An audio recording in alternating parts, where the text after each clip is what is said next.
sí, sí, sí. Pues bien, como la última vez vimos, esa es la primera sesión del primer paso que vamos a dar, conociendo el Evangelio.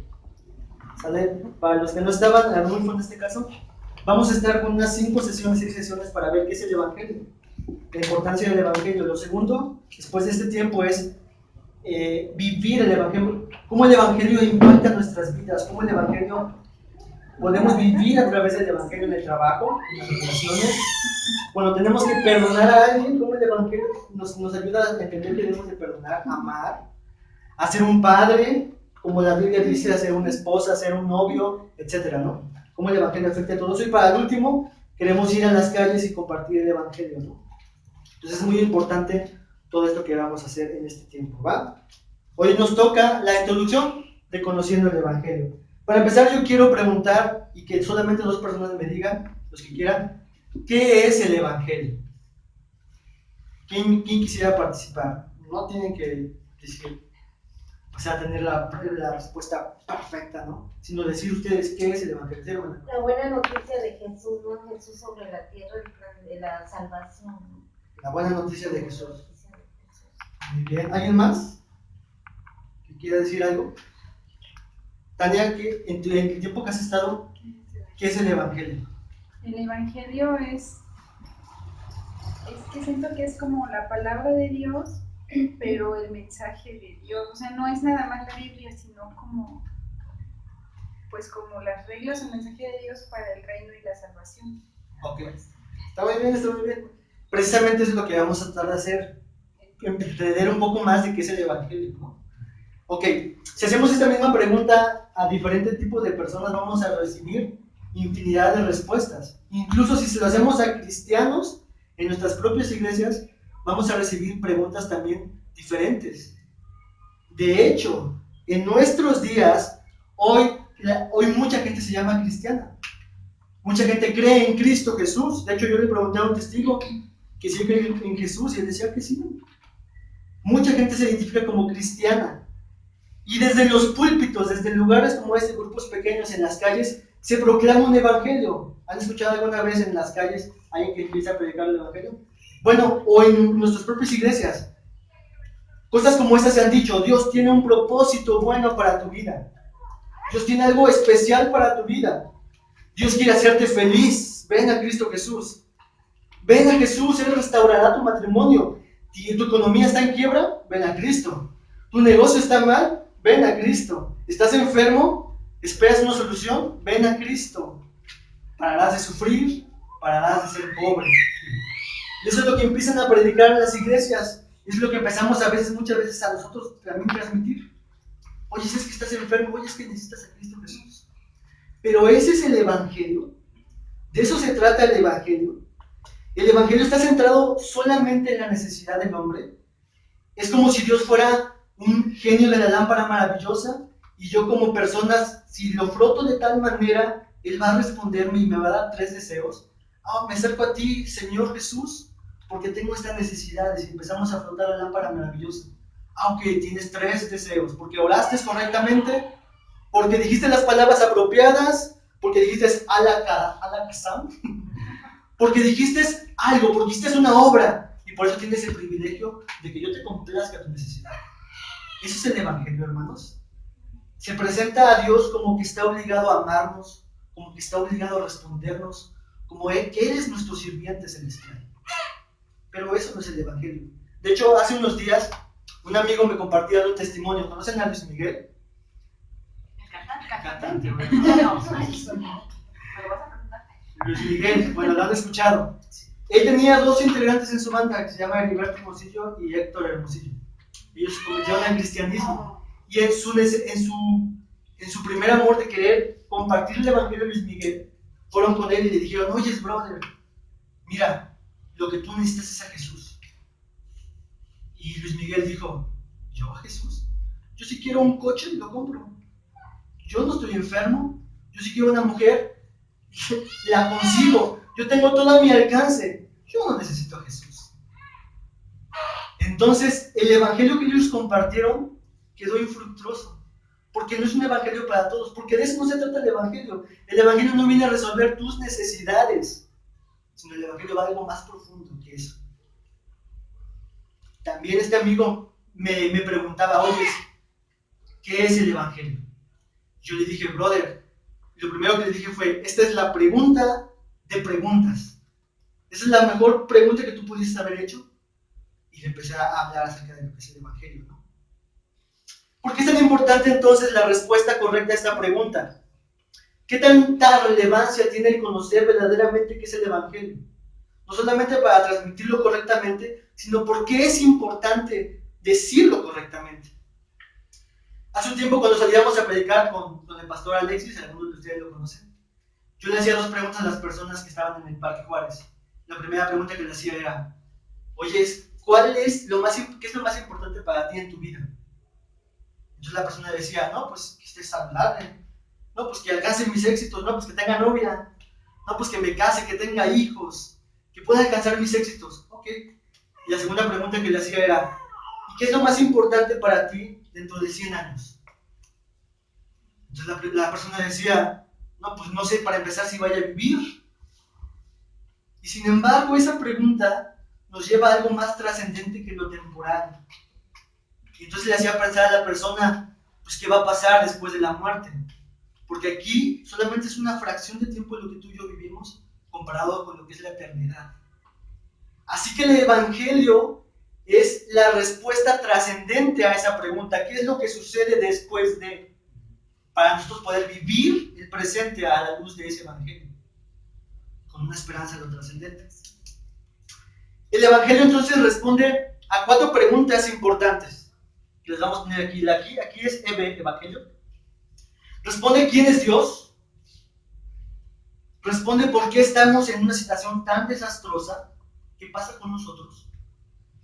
¿Qué hizo Cristo? ¿Y cómo podemos volver a Dios? Nuevamente, ¿quién es Dios? ¿Por qué estamos en una situación tan desastrosa? ¿Qué hizo Cristo? ¿Y cómo podemos volver a Dios? Dios, hombre, Cristo y respuesta. Eso es lo que el Evangelio trata de responder. ¿Quién es Dios? ¿Por qué nosotros somos como somos? ¿Qué va a pasar con nosotros? ¿Qué hizo Cristo? ¿Y cuál es la respuesta que yo tengo que dar a todas estas cosas? Ok, la palabra evangelio, para empezar de manera académica, la palabra evangelio, tú la buscas en la Biblia, aparece al menos 74 veces, yo así la busqué, 74 veces aparece en el Nuevo Testamento. Y esta palabra viene del griego euangelio.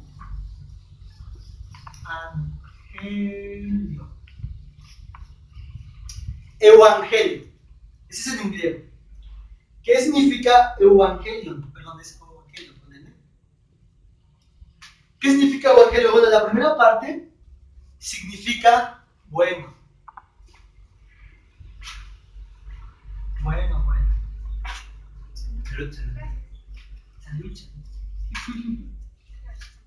Bueno, por ejemplo, ¿han escuchado la palabra eutanasia?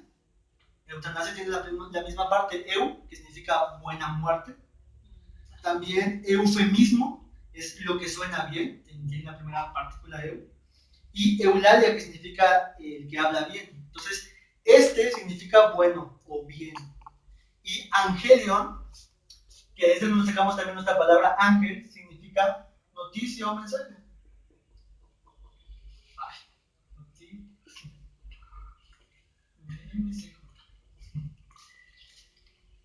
¿Sale? Eso es lo que significa literalmente, etimológicamente, la palabra evangelio.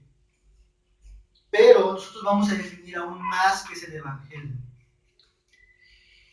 Yo quiero que me ayuden a escribir porque no puedo escribir así. Me ayudas a escribir en la siguiente parte.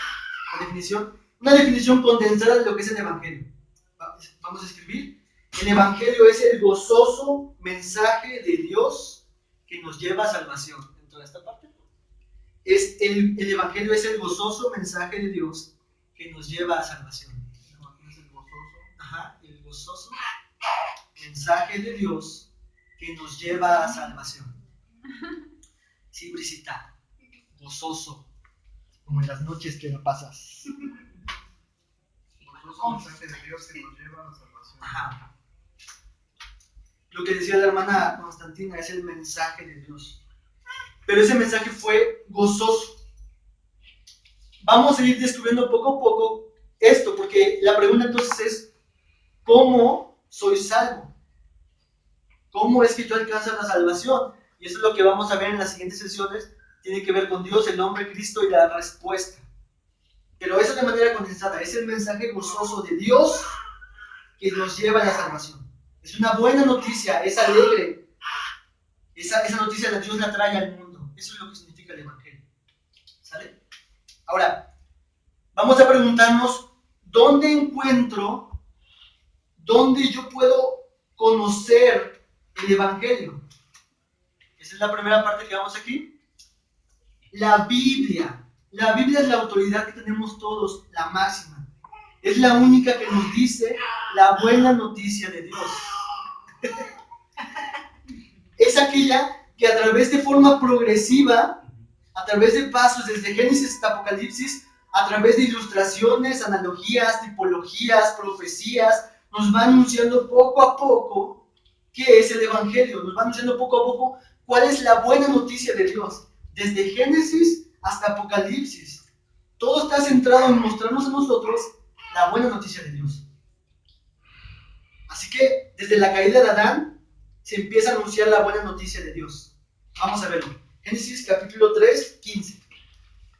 El que lo tenga, lo puede leer si quieres. Y pondré enemistad entre tú y la mujer, y entre tu simiente y la simiente suya.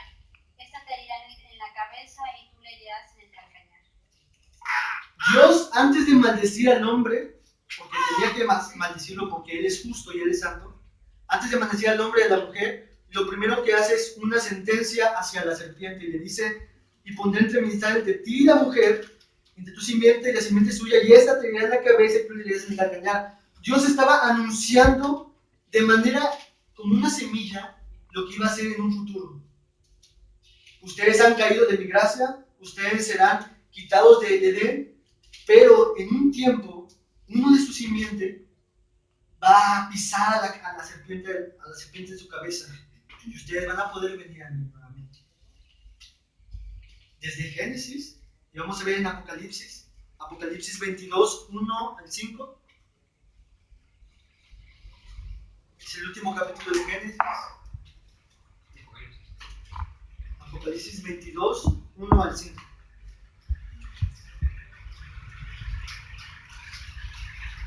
Que lo tenga con voz fuerte. Acá. ¿Sí? 22, 1 al 5. Después me mostró un río limpio de agua vida, resplandeciente como cristal, que salía del trono de Dios y del Cordero. En medio de la calle de la ciudad, y a uno y al otro lado del río, estaba el árbol de la vida, que produce 12 frutos, dando cada mes su fruto, y las hojas del árbol eran para la sanidad de las naciones. Y no habrá más maldición, y el trono de Dios y del Cordero estará en ella, y sus siervos le servirán, y se verán su rostro, y su nombre estará en sus frentes. No habrá allí más noche, y no tienen necesidad de luz de lámpara, ni luz del sol, porque Dios el Señor los iluminará, y reinarán por los siglos de los siglos. En Génesis vemos que el hombre es sacado del jardín del Edén, y de hecho en Génesis se nos dice, si lo han leído, de hecho en la lectura que tenemos, el árbol de la vida fue quitado de ellos para no alcanzarlo, y ahora lo vemos nuevamente aquí. Ese árbol nuevamente fue puesto a disposición de los que estaban con él. Ya no había más maldición, ya no habrá más dolor, más sufrimiento, más noche, más necesidad de lámpara, porque Dios estará en medio de ellos y reinará con ellos para siempre. Ya no serán quitados más de su reino. Adelante, Sergio. Buenas noches. Ya no habrá eso, y esa es una buena noticia. Lo que hoy es, ya no será para los que creen en Cristo Jesús. El versículo 20, Tania, ¿nos puedes leer? Sí. Perdón. El 20. El que da testimonio de estas cosas dice, ciertamente vengo en breve, amén. Sí, ven Señor Jesús. Entonces, Juan el apóstol termina diciendo, esto va a suceder, tú vienes pronto, Así que ven, Señor Jesús. Esa es la esperanza, esa es la buena noticia de la que toda la Biblia nos habla. Algún día esto se cumplirá y la iglesia dice, ven, Señor Jesús. Por eso, mis hermanos, de esto que hemos visto del Evangelio, es importante leer toda la Biblia. Porque toda la Biblia nos ayuda a ver cómo ese Evangelio poco a poco fue desarrollándose. Por ejemplo, cuando Dios promete al pueblo de Israel, en Deuteronomio, me parece, en Deuteronomio 18, dice, de ustedes levantaré un profeta como el espíritu de Moisés, y él los guiará. Y estaba hablando de nadie más que sino de Jesús. Estaba anunciando la buena noticia que iba a salir uno como Moisés, pero superior. Al rey David le dice, de tu descendencia nacerá uno que tendrá el reino eternamente. Va a haber un rey eterno. Entonces, poco a poco en toda la Biblia se nos va hablando de ese Evangelio. Así que, hermanos, sigamos leyendo la Biblia, ¿verdad? Con las lecturas, porque es la manera en cómo podemos comprender el Evangelio con más plenitud. Así que el Evangelio no solo se trata de un mensaje, porque eso es un mensaje, sino que ese mensaje se encarnó. Ese mensaje se encarnó, es una persona, es Cristo Jesús.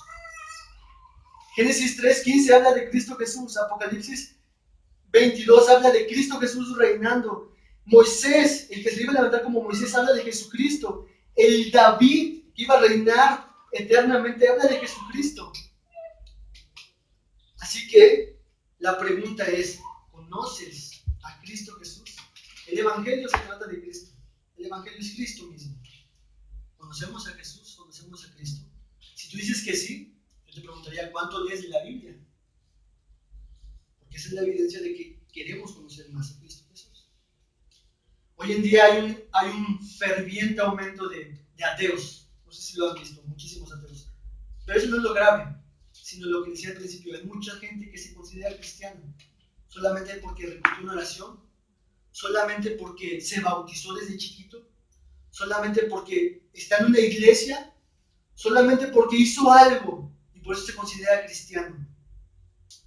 De hecho, Justin Bieber, no sé si lo conozcan a ese, alguna vez declaró en una revista, dijo, siento que tengo la obligación de plantar semillas con mis fans. No voy a decirles necesitas a Jesús, pero voy a decir al final de mi espectáculo, Dios te ama. Pero eso no se trata del Evangelio. Él se llama cristiano a sí mismo. Yo no sé su condición hoy, pero no es una declaración bíblica. La cuestión no es si tú crees en Cristo Jesús, la cuestión no es si los testigos de Jehová creen en Cristo Jesús, la cuestión no es eso, sino en qué Cristo ellos creen. ¿En qué Cristo tú crees? ¿Crees en el Cristo de la Biblia? ¿Crees en el Evangelio de la Biblia? Si es así, entonces tú conoces a Dios. Si no, tú puedes decir que conoces a Dios, pero Él no te conoce a ti. No somos conocidos por Él. La Biblia es nuestra autoridad máxima. No es lo que yo lo diga, no es lo que diga el pastor, sino es lo que la Biblia progresivamente nos va diciendo acerca de ese Cristo, de ese Evangelio, de ese mensaje gozoso de Dios que nos lleva a la salvación. ¿Vale? Ahora, ya que vimos que la manera de cómo encontrar el Evangelio es a través de la Escritura, no a través de sueños, no a través de visiones, no a través de que hoy fui al cielo arrebatado y entonces entiendo el Evangelio, no es de que hoy fui al infierno y entonces ahora entiendo el Evangelio, no. La forma de encontrar el Evangelio es a través de la Escritura simplemente. Ok, ya que vimos que lo encontramos ahí, ahora vamos a ver de dónde procede ese mensaje. ¿Cuál es la fuente? ¿De dónde se viene ese mensaje del Evangelio? La respuesta, vamos a ir a Romanos 1:1, creo que me lo apunté ahí. Nos dice algo que el apóstol Pablo dice y que así lo entiende. ¿De quién es la fuente y el origen de este Evangelio? ¿Quién es el autor de este Evangelio? Lo vamos a esperar a que lo busquen.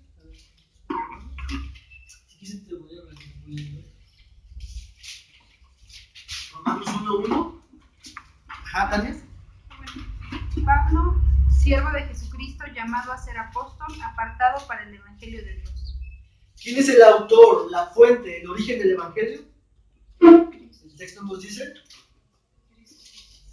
Dice que Cristo lo comisionó como apóstol para transmitir el Evangelio de Dios.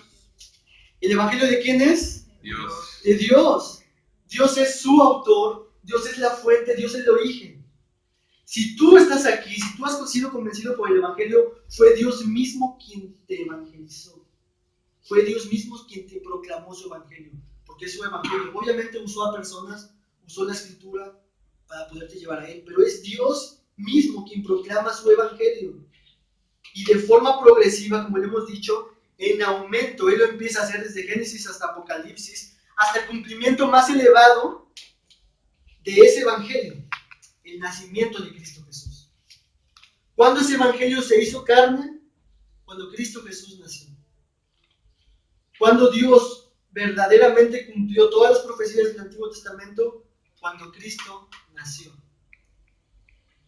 Este es un mensaje, entonces, hermanos, que proclamamos y enseñamos. No es un mensaje nuestro. No es un mensaje que el pastor Ricardo se inventó y que dice, ustedes tienen que compartirlo.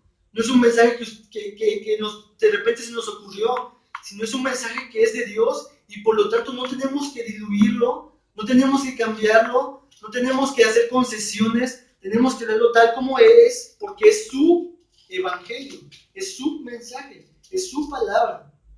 Yo no puedo decir, bueno, este es el evangelio, pero creo que para hacerlo más atractivo voy a hacer esto. O creo que para que no sea tan ofensivo voy a decirle a la gente, Dios te ama.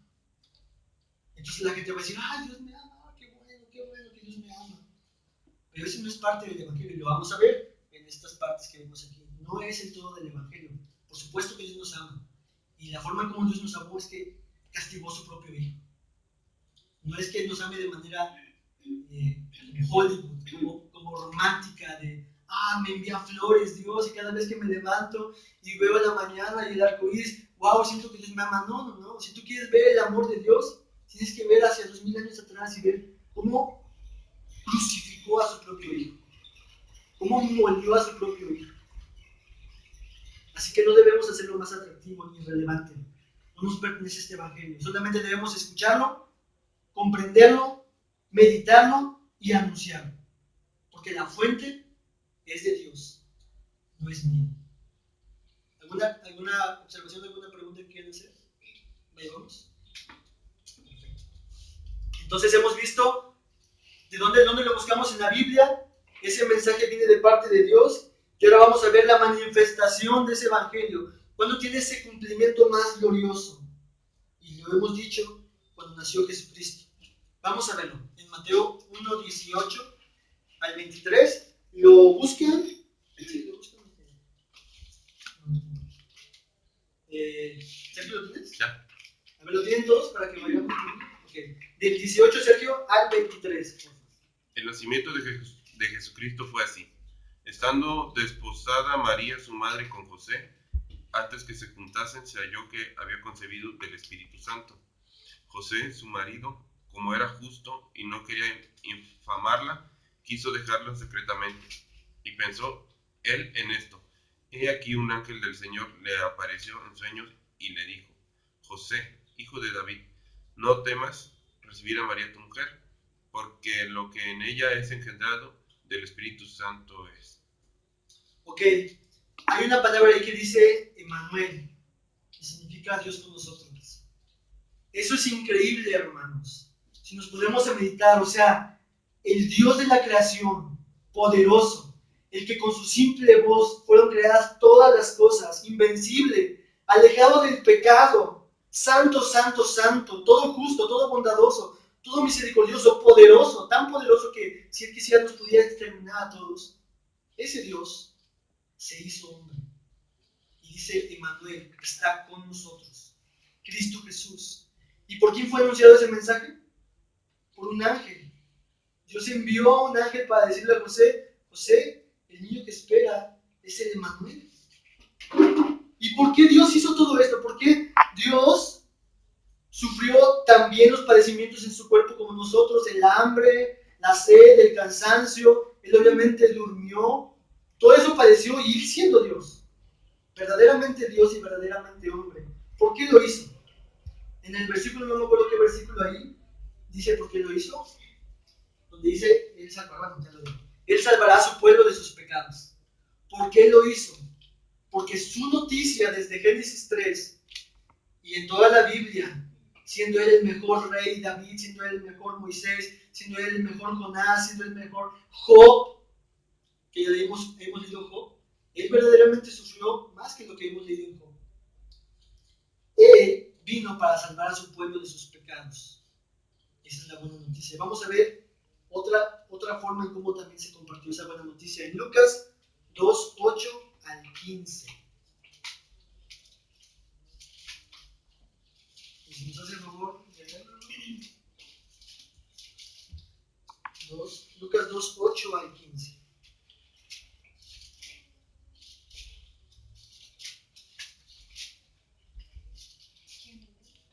Acá. 2:8 al 15.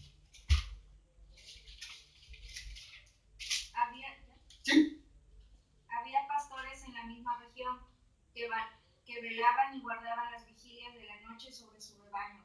Y he aquí se les presentó un ángel del Señor, y la gloria del Señor los rodeó de resplandor y tuvieron gran temor. Pero el ángel les dijo: no temáis, porque he aquí os doy nuevas de gran gozo, que será para todo el pueblo, que os ha nacido hoy en la ciudad de David un Salvador, que es Cristo el Señor. Esto os servirá de señal. Hallaréis al niño envuelto en pañales, acostado en un pesebre. Y repentinamente apareció con el ángel una multitud de las huestes celestiales que alababan a Dios y decían: gloria a Dios en las alturas y en la tierra paz, buena voluntad para con los hombres. Sucedió que cuando los ángeles se fueron de ellos al cielo, los pastores se dirigieron unos a otros: pasemos pues hasta Belén y veamos esto que ha sucedido y que el Señor nos ha manifestado. Ponte en esa posición, siendo como un pastor, ahí tienes a tus ovejitas al lado, estás pastoreando en tiempos judíos. Ellos obviamente año tras año tenían que presentar sus ovejas, vender sus ovejas para el sacrificio que tenía que hacer de año con año, una y otra vez por los pecados del pueblo. Y entonces de repente en ese tiempo, una multitud de ángeles viene con ellos. La reacción que nos dice el texto es de que ellos empezaron a tener miedo. Repetidamente en la Biblia, cada vez que aparecía una visión celestial divina, la reacción del hombre es temor, es espanto. Lo vemos, por ejemplo, en Isaías capítulo 6, cuando Isaías tiene esa visión del trono de Dios, dice que le dio tanto miedo que dijo: ay de mí que soy muerto. Lo mismo pasó con Juan el apóstol en Apocalipsis, lo mismo pasó en Moisés. Cada vez que los hombres tenían un encuentro con la divinidad, con la gloria de Dios, el hombre caía muerto. Muchas veces, no sé si han dicho ustedes: Señor, me gustaría estar delante de tu presencia y verte, ven aquí con nosotros. Pero si eso Dios lo hace, todos estaríamos chillando, así como el pueblo de Israel: aléjate, Dios, porque eres demasiado santo, eres demasiado perfecto, eres demasiado justo. Esto mismo sintieron los pastores. Tuvieron tanto temor, mucho temor por lo que estaba pasando. Y es un temor correcto. Oiga, hermano, es como lo de Génesis, ¿verdad? Cuando probaron la fruta y entonces escucharon que Dios estaba caminando entre ellos y sintieron mucho temor. Exactamente. Cada vez que el hombre se encuentra con el Dios santo en toda su gloria, lo que hace naturalmente es alejarse. Siempre. Apartarse, correr de él. Porque no pueden contra su santidad. Porque se saben pecadores. Es lo que Isaías dice en capítulo 6. Soy pecador. Lo que Pedro, cuando Jesús viene con él, dice: aléjate de mí, Señor, porque soy pecador. Si nosotros pidiéramos que Dios se revelara en este momento con nosotros, quizás más de uno de nosotros estaríamos corriendo y alejándose y teniendo, como les decía ese día, la película de terror, y yo me escondía las patitas para no sacarla, estaríamos temblando ante ese Dios. Bueno, esos pastores estaban ahí, pero no terminó ahí, sino que el ángel les dijo: ¿qué les dijo? No temas. Cambió totalmente el ambiente y les dijo: tranquilos, estén tranquilos, no teman. A pesar de que ellos eran quizás unas personas insignificantes, Y los ángeles fueron y les anunciaron un buen mensaje. Les dijo: ¡hey, ya nació! Ya ha venido Jesús, el Hijo de Dios, el Salvador, el Mesías, el Señor, el prometido desde el Antiguo Testamento, al que ustedes sacrificaban año con año. Este es el que va a limpiar sus pecados, este es el que va a perdonar sus vidas, este es el Hijo de Dios que viene para tomar su lugar. Esa es la buena noticia que a los ángeles pasó. ¿Y qué pasó después de que anunciaron esta buena noticia? ¿Qué es lo que hicieron los ángeles? No, antes de regresar. Muy bien, Tania, pero antes de regresar. ¿Cuál fue, después de transmitir este mensaje, qué es lo que hicieron los ángeles?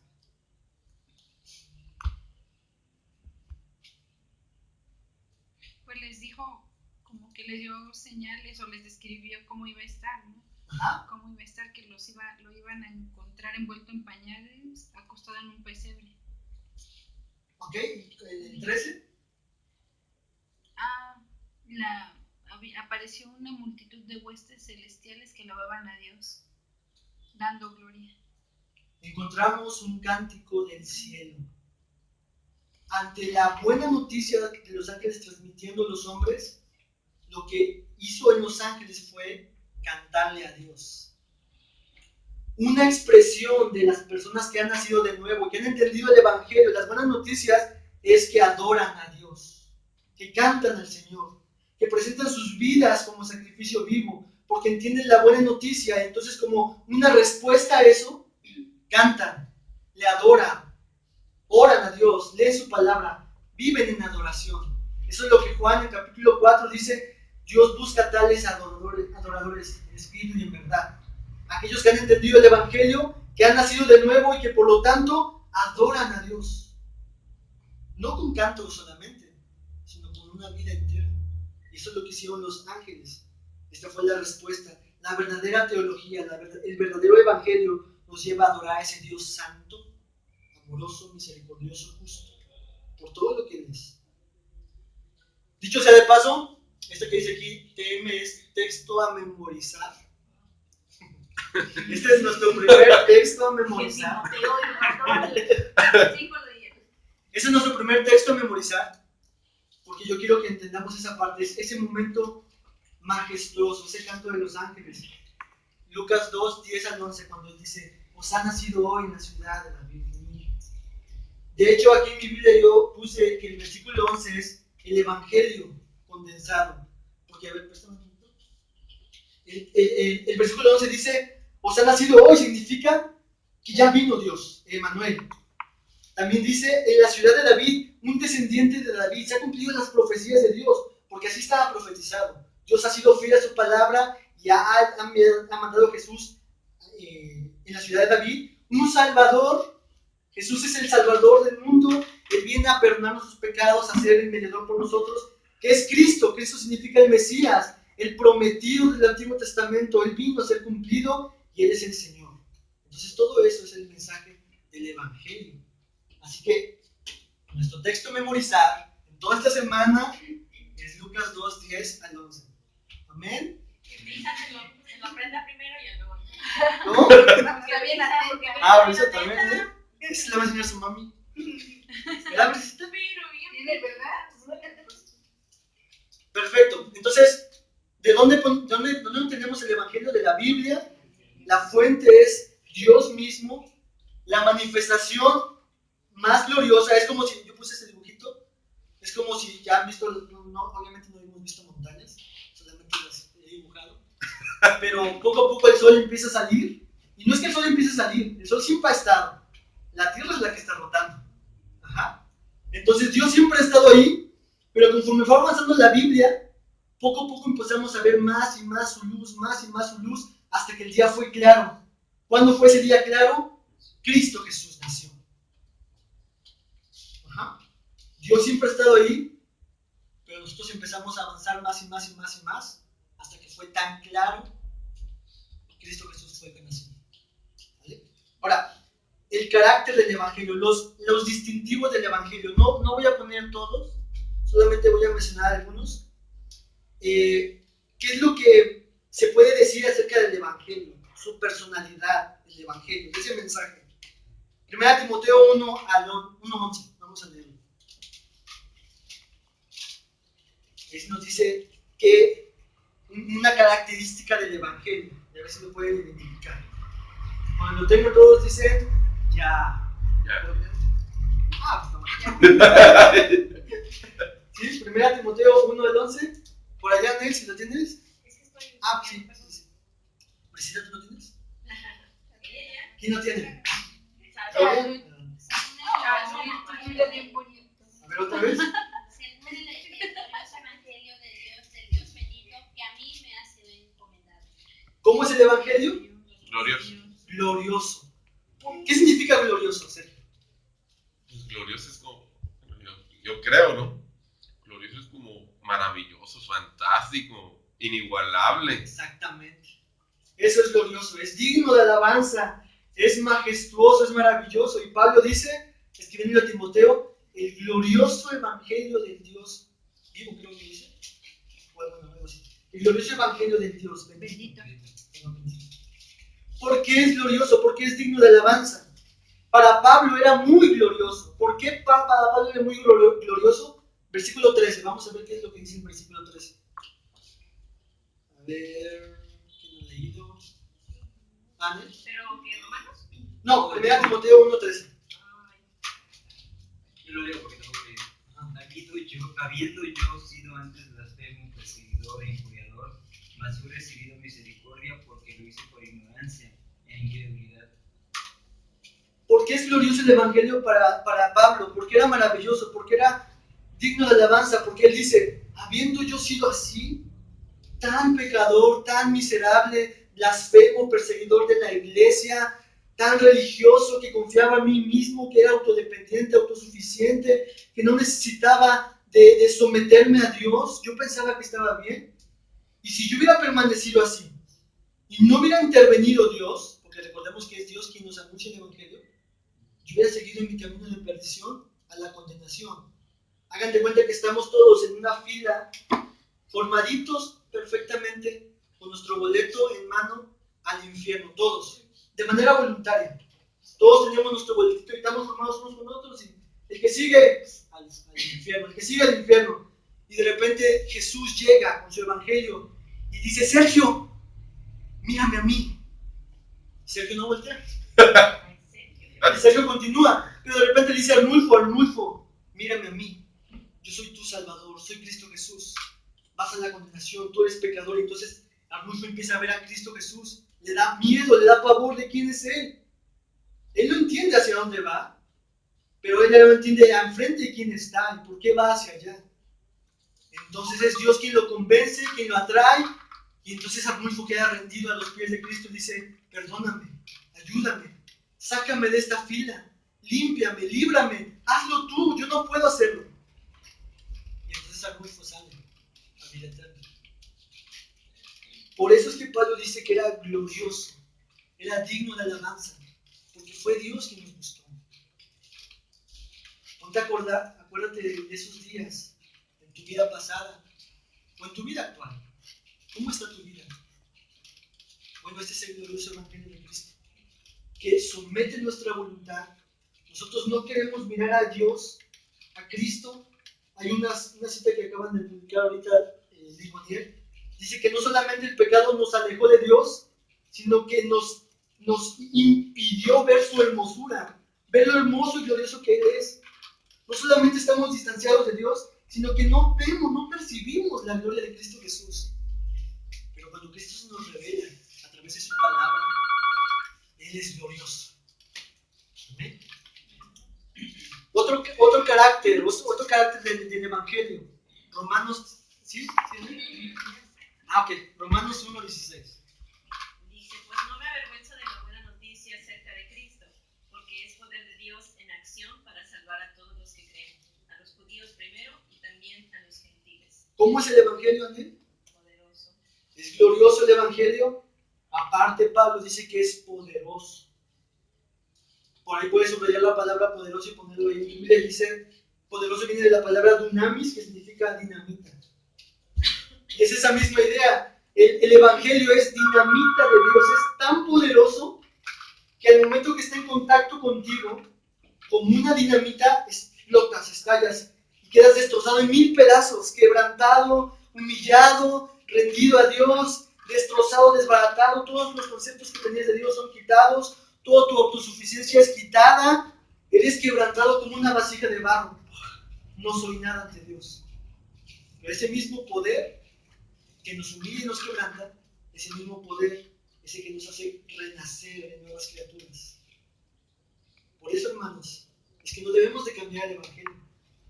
Porque el Evangelio es poderoso, así como está. Es glorioso, así como está. Sería un absurdo decir, creo que yo tengo una mejor forma de decir el Evangelio. Que tú sí puedes, es un mensaje de Dios. El siguiente punto. Ese es el último punto. Lo que exige el Evangelio. Ya vimos dónde buscar el Evangelio en la Biblia. El autor es Dios mismo. La manifestación más sublime es Cristo Jesús. El carácter glorioso y poderoso del Evangelio. Y ahora, ¿qué es lo que exige al creyente?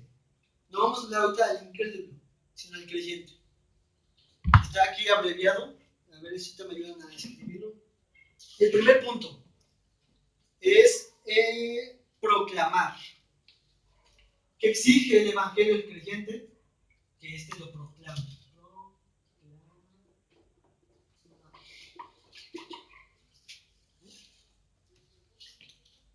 Quedó muy feo, ¿no?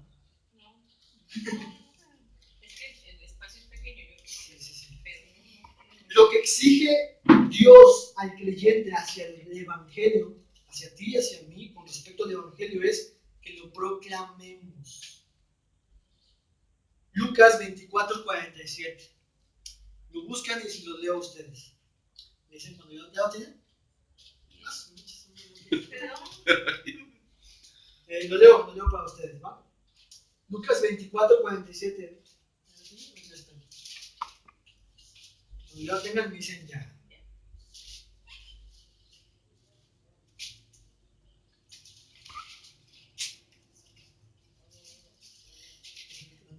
(24:47). Esta es una forma también de cómo fue la gran comisión que Dios les dejó a los discípulos, que Jesús les dejó. Y ahí dice Jesús a los discípulos, y que se predicase en su nombre el arrepentimiento y el perdón de pecados en todas las naciones, comenzando desde Jerusalén. Entonces vemos que en este texto Jesús les manda a sus discípulos, mis amados discípulos, es momento de que ustedes, así como yo lo he hecho, anunciar el Evangelio de Dios. Eso es lo que dice Marcos capítulo 1. Ustedes ahora también tienen que hacerlo a todas las naciones, empezando desde Jerusalén. Prediquen el arrepentimiento y el perdón de pecados. ¿Qué es lo que debe ser el creyente hacia el Evangelio? Proclamar el Evangelio. Si tú eres un discípulo, un seguidor de Cristo, tú tienes que hablar el Evangelio. Tú tienes que hablar lo que dice aquí, arrepentimiento y perdón de pecados. Vamos a ver otra cita. 2 Corintios 5:20.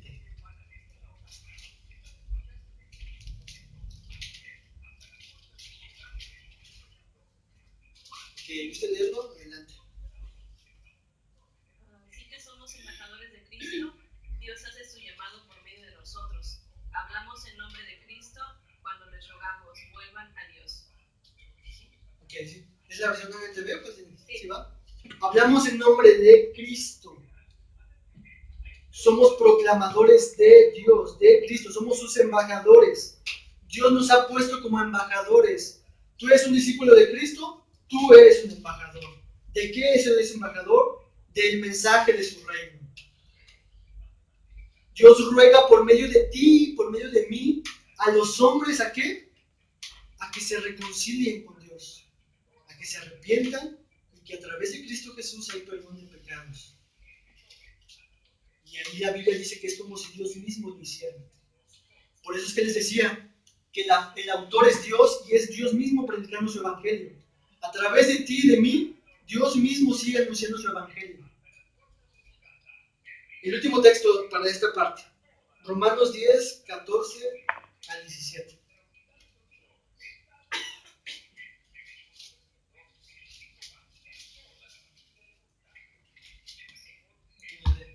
No, pues no. Hermana Ofi.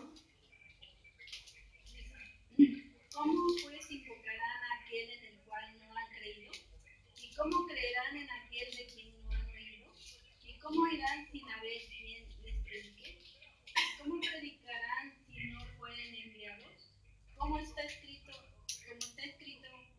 cuán hermosos son los pies de los que anuncian la paz y de los que anuncian buenas nuevas. Mas no todos obedecieron el Evangelio, pues Isaías dice, Señor, ¿quién ha creído a nuestro anuncio? Así que la fe es por el oír y el oír por la palabra de Dios. Pero digo, ¿hasta ahí? Hasta el 17 está ahí. Muchas gracias, hermano. ¿Cómo invocarán a aquel en quien no han creído? Y para creer en él, ¿cómo creerán si no hay nadie que les diga a sus oídos de ese mensaje? ¿Y cómo irán si no hay nadie que les predique? ¿Y cómo predicarán si ustedes, yo, no vamos a ellos? ¿Cómo? Y el texto son preguntas retóricas y nos lleva a la conclusión de no se puede, no se puede, no se puede, no se puede.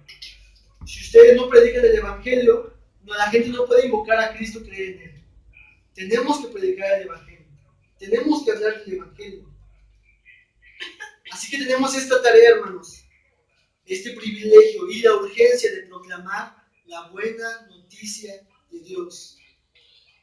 Quizás algunos de ustedes dirán, bueno, es que yo no predico el Evangelio, pero yo soy de la idea de mis hechos hablan más que mis palabras. Entonces yo no hablo del Evangelio, pero que la gente vea mi testimonio. Bueno, qué bueno que tengas un testimonio bueno, pero la Escritura dice que esa no es la forma en cómo se predica el Evangelio, sino que tienes que hablar el Evangelio.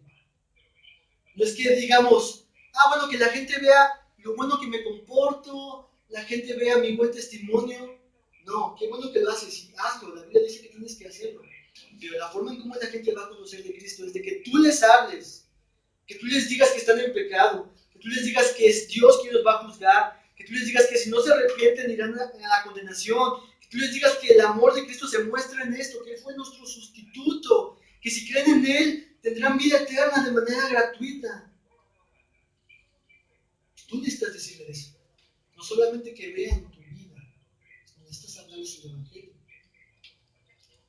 La siguiente frase. Lo que el Evangelio exige al creyente es proclamar y lo siguiente es preservar.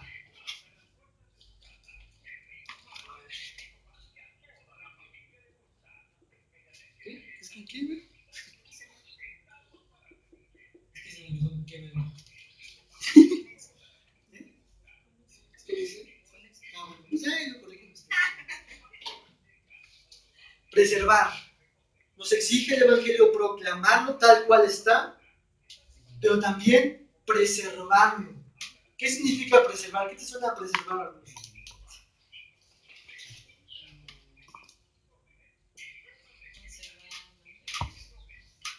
Conservar, mantener. Exactamente, ¿no?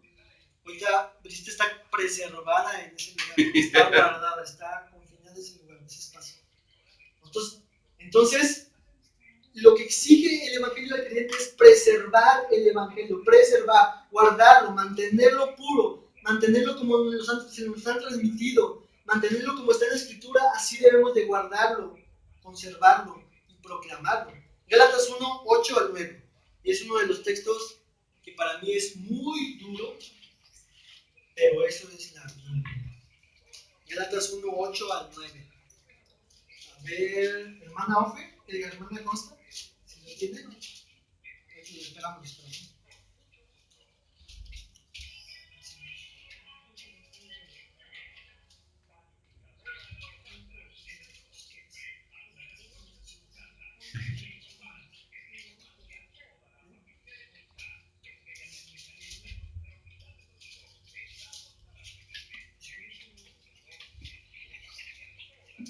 Mas si aún nosotros o un ángel del cielo os anunciare otro evangelio diferente del que os hemos anunciado, sea anatema. Como antes hemos dicho, también ahora lo repito. Si alguno os predica diferente evangelio del que habéis recibido, sea anatema. Somos llamados, hermanos, a no pervertir el Evangelio. Y Y si lo hacemos, ¿cómo somos llamados? ¿Qué significa anatema? Maldición. ¿Alguien más? Maldito. Maldito. Eso significa anatema, por si alguien quiere notarlo ahí, si no sabía. Significa maldito, pero va más allá. Significa que es apartado, consagrado, guardado para la ira y la maldición de Dios, para la destrucción. Eso significa anatema. Si tú y yo hablamos un evangelio que no es el de la fuente de Dios, Dios mismo, estamos bajo la maldición de Dios. Somos anatema ante Dios. ¿Hemos cambiado el mensaje del evangelio, hermanos? Cuando compartes el evangelio, lo diluyes, lo haces más atractivo, lo haces menos ofensivo, solamente por querer ser más agradable con la gente. ¿Estamos predicando el evangelio de Dios y de Cristo? ¿O estamos compartiendo uno que sea más cómodo, más flexible, más light, más reducido? ¿Qué estamos compartiendo? Porque este texto nos llama a examinarnos y a decir: Señor, ayúdame a compartir tu evangelio. Simplemente como está, hablarlo. Eso es lo que vamos a ver poco a poco. Cómo poder compartir el evangelio. Si tú has compartido el evangelio de una manera incompleta o incorrecta, este es el tiempo en que vamos a estar analizando cómo poder nosotros decirle a la gente el evangelio. Así que debemos preservar la pureza del evangelio. Es su mensaje, recordemos, es su verdad. 1 Timoteo 3:15. Vamos a ver otro texto más que enfatiza de lo mismo. Y este es la misión también de la iglesia. Por una parte, el creyente es el que preserva el mensaje, pero también Dios manda algo a la iglesia. ¿Hermanos, lo tienen? ¿Sí? Para que sí, tardo, sepas cómo debes conducirte en la casa de Dios, que es la iglesia del Dios viviente, columna y baluarte de la verdad. ¿Qué es lo que debe de hacer la iglesia? ¿Cuál es el enfoque en ese texto de lo que la iglesia debe de hacer en cuanto a la... Bueno, sí, ¿qué es lo que debe hacer? ¿Qué es lo que ves en el texto? Su palabra, ¿no? Uh-huh. Eso, el hablar lo que es su palabra. Bueno, es que esa parte de evaluarte, no sé si tienes idea de ver qué es lo que dice. Dice Dios viviente, columna y fundamento de la verdad. Y fundamento de la verdad. Columna, la iglesia es columna y fundamento de la verdad. Se nos ha encomendado a la iglesia guardar ese fundamento de la verdad, preservar esa verdad tal cual fue transmitida. Nosotros somos una iglesia apostólica. ¿Por qué somos una iglesia apostólica? Porque estamos construidos bajo los fundamentos de los apóstoles. No que haya apóstoles hoy en día, sino que los apóstoles que escribieron las palabras, que Dios les encomendó la verdad, la transmitieron. Nosotros somos, Cristo es el fundamento, la piedra angular, y sobre ese fundamento los profetas y apóstoles, y nosotros edificamos sobre esos. La iglesia está llamada a preservar ese mensaje, el mensaje de los apóstoles, de Cristo Jesús, la verdad de Dios. ¿Qué exige Dios al creyente con respecto a su evangelio? Presérvalo, hermano. Proclámalo, presérvalo. Por último, vamos a leer, bueno, le voy a leer para ustedes 2 Corintios, pero búsquenlo y voy a poner lo que sigue aquí.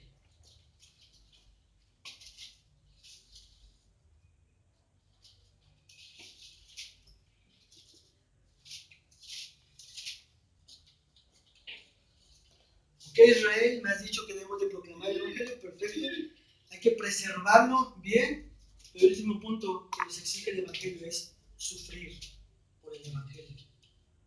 Porque si tú lo quieres proclamar y lo quieres preservar, va a haber gente que lo quiera distorsionar.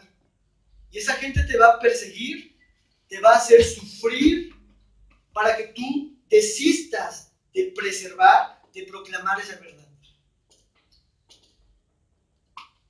2 Corintios 11, 23 al 28, ¿lo tienen? ¿Lo vienen para ustedes? ¿Sí lo tienen? Es Pablo hablando acerca de los corintios y diciendo varias cosas de lo que le ha pasado. Son ministros de Cristo como si estuviera loco hablo. Yo más, en trabajos más abundantes, en azotes sin número, en cárceles más, en peligros de muerte muchas veces. De los judíos 5 veces he recibido 40 azotes menos 1. 3 veces he sido azotado con varas. 1 vez apedreado. Y dicho sea de paso, en Hechos se nos dice que la gente, cuando fue Pedro Pablo, lo consideró como muerto. Y un pastor decía, yo creo que Pablo en ese momento murió, pero Dios le permitió nuevamente vivir. O sea, no fue algo delicado, sino fue algo intenso. Fue apedreado para morir. 3 veces, continuamos, he padecido un naufragio. Una noche y un día he estado como náufrago en alta mar, en caminos muchas veces, en peligros de ríos, peligros de ladrones, peligros de los de dominación, peligros de los gentiles, peligros en la ciudad, peligros en el desierto, peligros en el mar, peligros entre falsos hermanos, en trabajo y fatiga, en muchos desvelos, en hambre y en sed, en ayunos muchos, en frío y en desnudez. Y además de todas estas cosas, lo que sobre mí se agolpa cada día, la preocupación por las iglesias. Pablo presenta su currículum. ¿Cuántos de ustedes quisieran ese currículum en sus vidas? ¿Cuántos quisieran haber sido apedreados como Pablo? Haber sido azotados como Pablo. 3 veces, dice. Pasado desnudez, peligros. Por eso es que en Romanos capítulo 8 dice, ¿quién nos separará del amor de Dios? Hambre, desnudez, peligro, espada, cuchillo. Porque Pablo lo había vivido. Y aunque todo esto le había pasado, el amor de Dios no había desistido por su vida. Pero ¿por qué Pablo pasó todo esto? Porque Pablo estaba proclamando y preservando el evangelio puro de Dios. Por su nación fue perseguido, por los gentiles fue perseguido, por todos fue perseguido. Hermanos, a través de la historia, si ustedes ven biografías de personas, incluso en Hechos lo vamos a estar viendo en la iglesia, miles de discípulos de Cristo fueron martirizados, fueron torturados, fueron aserrados, fueron pasados por cuchillos, fueron humillados, fueron separados por su familia. Yo veo una imagen bonita entre mi esposa, yo y mi hija. Pero imagínense que de repente vengan y me separen de mi hija. Que la torturen a ella chiquita así como está. Entonces, fueron encerrados, torturados, mortificados. ¿Y todo esto por qué? Por proclamar la verdad del evangelio, por preservarla, por guardarla. Pero era sencillo evitar todo esto. Era sencillo, solamente tenías que quedarte callado, solamente tenías que conceder algo tan fácil como decir, el César es el Señor. Solamente di que el César es el Señor y no te voy a matar. Solamente añade a tu Señor César y no te voy a matar. Solamente tienes que decir eso. Tienes que cambiar solamente el mensaje un poquito. Tienes que diluir un poco esta verdad. Y de esta forma los cristianos no tenían por qué pasar el sufrimiento que pasaron. ¿Pero por qué lo hicieron? Porque entendieron la fuente, la manifestación, el carácter glorioso del Evangelio. El amor tan exuberante y glorioso y maravilloso de Dios en Cristo Jesús. Que a través de Jesús hay perdón de pecados. Que no existe nada más que nos pueda separar de Él. Y aunque nos pase cualquier cosa en esta vida, tenemos una esperanza gloriosa en Jesús. Por eso es que ellos no concedieron el rebajar el Evangelio, el someterse, el cambiar una palabra, añadir la palabra César para que no nos mataran. Les voy a pasar una hoja, tengo por aquí. ¿Me ayudas a repartirlas, por favor? Este es un testimonio de un padre de la fe, se llama Policarpo. Muchos dicen que él fue un discípulo de Juan el apóstol. Para el tiempo de él ya había persecución de cristianos. Entonces esta es la historia de él cuando fue perseguido. ¿Qué es lo que él hizo? Y es precisamente esto. Imagínense esta historia. ¿Lo van a leer en su casa? Hoy les voy a contar nada más parte de toda esta historia, pero lo leen en su casa. Gente está persiguiendo a Policarpo. Policarpo va y se esconde. Pero después es encontrado por las gentes que lo iban que Policarpo sabía que lo iban a llevar a la condenación y a que muriera. Entonces Policarpo le dice a sus opresores, déjenme orar un momento. Y los opresores, los romanos, los guardias, le dieron chance de hacer eso. Policarpo se fue a orar y por lo menos Policarpo les dijo, denles de comer a estos que me van a matar. Denles de comer porque vienen un largo viaje, denles de comer. Y después de esta hora se fueron otra vez. Llegaron al lugar con el procónsul y el procónsul le dijo, solamente di que César es el Señor. Solamente di eso. Y no te voy a matar. Pero Policarpo, y lo van a ver, él dijo, no lo voy a hacer. Lo leen en su casa. Yo espero que sea de edificación para sus vidas. Esto es parte de la introducción que vemos en el Evangelio. Esa es la importancia, ese es el porqué. Es innecesario una y otra vez meditar en el Evangelio. Para Pablo era un deleite, un gozo, nuevamente contemplar el amor de Dios que es en Cristo Jesús. Cuando él dice en 2 Corintios, porque el amor de Cristo me constriñe, porque pienso en esto, que Cristo murió por mí, luego todos morimos, y si Él murió por todos, ahora yo vivo para Él. Pablo pensaba en esto, en este mensaje glorioso. Cada vez que tú y yo nos levantemos todas las mañanas, deberíamos de considerar el Evangelio, porque el Evangelio es lo que nos ayuda en nuestro diario vivir. No solamente es como si fueras al supermercado y de repente ves ahí Biblia, ok, Biblia, la añado. La oración, la añado a mi carrito de cosas por hacer cristianamente. El Evangelio, también lo añado. No, el Evangelio es eso que está ahí en tus estantes, es el carrito, es el supermercado, es todo el terreno, el Evangelio es todo. Es Cristo Jesús en nuestras vidas. ¿Algún comentario que quieran hacer de todo esto que hemos visto? Porque aquí hemos terminado. ¿Quieren hacer algún comentario? ¿Algo? ¿Alguna pregunta? ¿No? Muy bien, pues esta es la primera parte. ¿Qué es lo que vamos a ver en las siguientes sesiones? Estas partes de qué es el Evangelio, cómo está compuesto el Evangelio, quién es Dios, qué pasa con nosotros, el hombre, quién es Cristo, qué ha hecho Cristo y cuál es la respuesta que Dios